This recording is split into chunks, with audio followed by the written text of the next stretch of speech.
मुंहतोड़ जवाब भारत को देना चाहिए और इस पर कड़ी कार्रवाई होनी चाहिए। हमारे साथ खास मेहमान इस पर चर्चा करने के लिए जुड़ गए हैं। Group captain retired UK Devnath, defence expert major general retired Anuj Mathur हमारे साथ इस पर चर्चा करने के लिए जुड़ गए हैं। यूके देवनाथ जी, आपसे शुरुआत करना चाहेंगे। आतंकवादियों के साथ मुठभेड़ हुई, कल शाम से ही लगातार ये मुठभेड़ हो रही थी डोडा में, जिसमें ये जानकारी मिल रही है कि एक अधिकारी समेत 4 जवान जो हैं वो शहीद हो गए हैं। ये देश के लिए बड़ा नुकसान है, उन परिवारों के लिए बड़ा नुकसान है जिन्होंने अपनों को खोया। लेकिन एक बार फिर से अब सवाल यही खड़ा हो रहा है कि मुंहतोड़ जवाब आखिरकार कब बड़ी कार्रवाई आतंकियों पर। जी हाँ, डोडा से बहुत दुखद खबर आई है। 4 मिलिट्री पर्सनल इंक्लूडिंग 1 ऑफिसर का नाम मेजर ब्रिजेश थापर बताया जा रहा है। उनकी शहीद हो गए हैं। मैं आपके चैनल के माध्यम से शहीदों के परिवारजनों को अपनी संवेदना जताना चाहता हूँ। दिक्कत ये आ रही है वहां पर कि अभी अमरनाथ यात्रा चल रही है और जो हमारा काउंटर टेररिस्ट ग्रिड है, आर्मी का, सीएपीएफ का और जेएनके पुलिस का, उसकी पूरा जो ध्यान है, अटेंशन है, वो अमरनाथ यात्रा के बंदोबस्त की तरफ है। डोडा किश्तवाड़ एक्सिस साउथ कश्मीर में हमेशा से ही बहुत एक्टिव रहा है, क्योंकि आसपास जो पीर पंजाल की ऊंचे ऊंचे पहाड़ हैं, दर्रे हैं, जंगल ये पहाड़ों के ऊपर है, वहां पर इन लोगों को, टेररिस्ट को छुपने की जगह मिल जाती है। आपने जैसे पूछा कि भारत सरकार कड़ी कार्रवाई करने के बारे में क्या सोच रही है। जी हाँ, आपने सही कहा। गृह मंत्रालय, विदेश मंत्रालय और मिनिस्ट्री ऑफ डिफेंस, तीनों मंत्रालय एक साथ मिलकर काम कर रहे हैं। और पिछले हफ्ते भी एक बड़ी मीटिंग हुई थी। प्रधानमंत्री जब वापस लौटे, उस मीटिंग के दौरान भी ये तय किया गया था कि पूरे कार्रवाइयों पर बहुत नजर रखी जा रही है। मैं आपको बता दूं कि जब भी कोई कार्रवाई भारत के अंदर करनी होती है तो उसमें गृह मंत्रालय का और मिनिस्ट्री ऑफ डिफेंस का हाथ होता है। लेकिन अगर भारत के बाहर कोई कार्रवाई करनी है, जैसे कि हमने उरी में किया था, बालाकोट में किया था सर्जिकल स्ट्राइक, तो फिर विदेश मंत्रालय का बहुत बड़ा रोल आ जाता है। सीसीएस यानी कैबिनेट कमेटी ऑन सिक्योरिटी को रोज ब्रीफ किया जा रहा है। जो हमारे एनएसए हैं श्री अजीत डोभाल, उनको मिनट हर मिनट पर खबर मिल रही है इंटेलिजेंस एजेंसी से, रॉ से, इंटेलिजेंस ब्यूरो से, एनटीआरओ से। एनएसए ने भी बहुत करीब से पूरी घटना पर नजर रखी हुई है। तो सीसीएस इस हफ्ते फिर से एक बार बैठेगी और तय करेगी क्या कार्रवाई की जाए। जी बिल्कुल। अनुज माथुर जी, आपसे भी मैं इस पर समझना चाहूँगी, क्योंकि बार बार जिक्र अब सिर्फ और सिर्फ कार्रवाई का हो रहा है।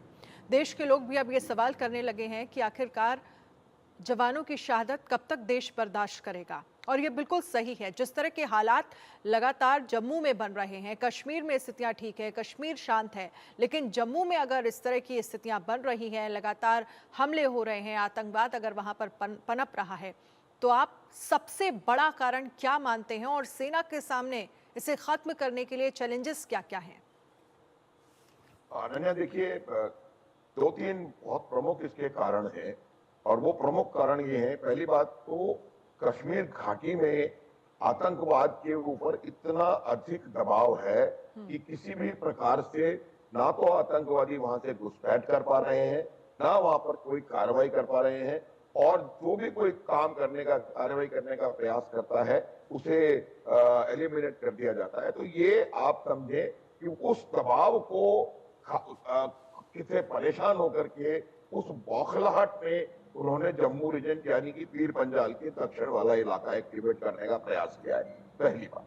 दूसरी बात, 2 प्रमुख घटनाएं हुई है।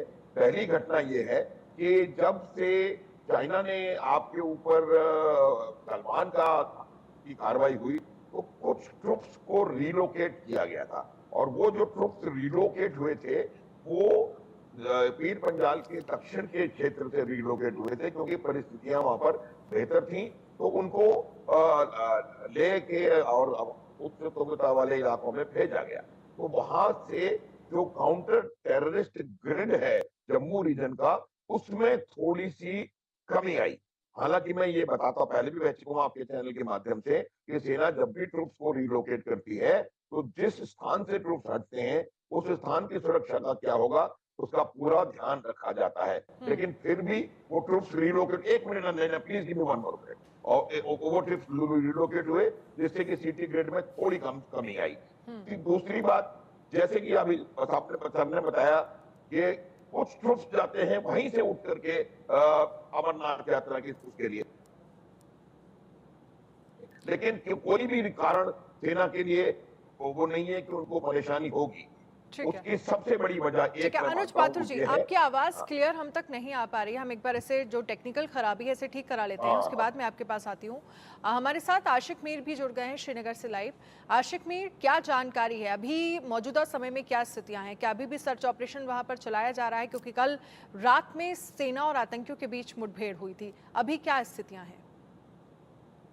देखिए, अगर हम डोडा के डीसा इलाके की बात करें तो कल शाम को सिक्योरिटी फोर्सेस को इनपुट मिला था कि इस इलाके में कुछ आतंकी दिखे गए हैं, जिसके बाद सिक्योरिटी फोर्सेस ने पूरी तरह से इस इलाके का कॉर्डन ऑफ किया और कॉर्डन ऑफ के दौरान छुपे हुए आतंकियों ने सिक्योरिटी फोर्सेस पर फायरिंग की और ये फायरिंग का तबादला जो है कई घंटों तक चलता रहा।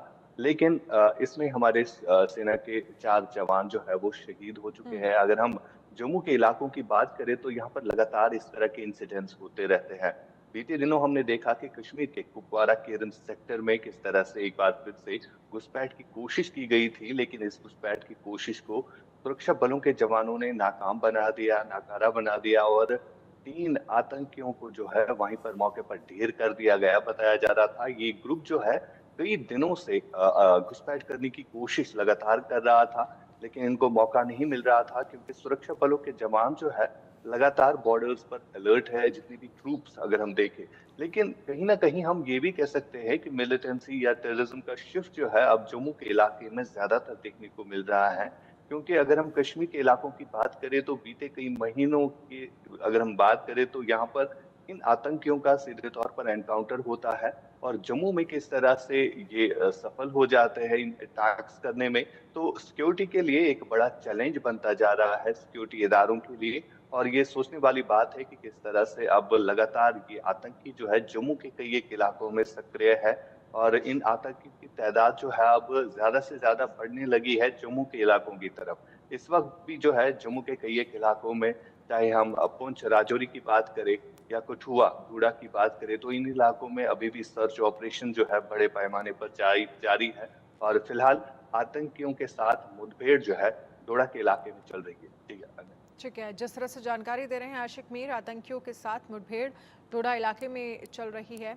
अब यूके देवनाथ जी, क्योंकि बार बार जब इस बात पर फोकस किया जा रहा है और ये अब सवाल उठ रहे हैं कि आखिरकार सेना के सामने जम्मू इलाके में चैलेंजेस कहाँ पर आ रहे हैं, आपसे समझना चाहेंगे। एक तो सबसे बड़ा जो लोकल लेवल पर जो आतंकियों को सपोर्ट मिल रहा है वो बहुत मददगार साबित हो रहा है आतंकियों के लिए, यहाँ पर रहने के लिए और यहाँ तक पहुँचने के लिए और यहाँ सरवाइव करने के लिए। एक उस लोकल सपोर्ट पर, लोकल लेवल पर जो सपोर्ट किया जा रहा है उस पर भी कार्रवाई होना, कड़ी कार्रवाई होना जरूरी है। जी हाँ अनन्या, लोकल सपोर्ट आतंकवादियों को मिल रही है क्योंकि जाहिर बात है कि जब ये दूर दराज के क्षेत्रों में छुपे रहते हैं तो इनके पास जो लॉजिस्टिक सपोर्ट है, खास तौर से जैसे फूड खाने के लिए इनको आना पड़ता है गांव की तरफ। इनके पास जो मोबाइल हैं, बैटरीज हैं, उनको चार्ज करने के लिए आना पड़ता है। तो लोकल सपोर्ट डेफिनेटली वहां पर कभी-कभी इनको मिल जाती है। देखना ये पड़ेगा कि लोकल सपोर्ट जो है वो क्या जानबूझ के दी जा रही है। एक जो हम में से जो काउंटर इंसर्जेंसी की थोड़ी ट्रेनिंग कर चुके हैं या भाग ले चुके हैं, हमें ये सिखाया जाता है कि लोकल सपोर्ट डेफिनेटली किसी भी इंसर्जेंसी मूवमेंट को मिलना बहुत ही नेचुरल है। फौज के लिए, सिक्योरिटी फोर्सेस के लिए दिक्कत ये है कि जैसे आपको शक भी हो रहा है कि गांव में शायद कुछ लोग मिलिटेंट्स को सपोर्ट कर रहे हैं, हेल्प दे रहे हैं, उनको खाना दे रहे हैं, शायद शेल्टर दे रहे हैं।